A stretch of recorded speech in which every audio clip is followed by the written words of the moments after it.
bahwa suatu saat kita akan melihat sebuah stadion yang megah. Saya janji ini akan kembali ke Kota Makassar. Kami sangat memahami keinginan warga untuk melihat janji ini berjalan. Karena Stadion Untia ini bukan hanya sekedar bangunan. Ini adalah harapan, kebanggaan, dan mimpi bersama. Perjalanan stadion itu tidak dimulai dari beton, tapi dari perencanaan.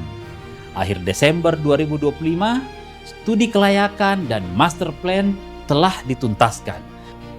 Feasibility study ini merupakan dokumen kajian awal yang bersifat komprehensif. Ini disusun untuk memastikan bahwa rencana pembangunan stadion layak secara teknis, ekonomis, finansial, sosial, lingkungan, dan regulasi. Nah, sebelum membangun, kami juga pastikan lahannya aman, sertifikatnya selesai, supaya pembangunannya ini tidak tersendat nanti di kemudian hari. Sejak November tahun 2025, kami menyusun dokumen persiapan pengadaan untuk seleksi manajemen konstruksi. Memasuki Desember akan dilakukan seleksi sehingga waktu bisa dioptimalkan di tahun 2025 ini.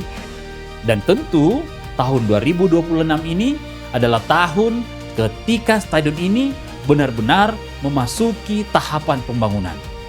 Anggarannya pun kami pastikan sangat-sangat transparan agar setiap tahapannya berjalan stabil, aman, dan berkelanjutan. Yakinlah proses ini akan bergerak setiap hari. Menunggu itu memang tidak mudah, tapi percaya makin semua langkah ini menuju satu tujuan, yaitu kita Makassar memiliki stadion yang layak kita banggakan.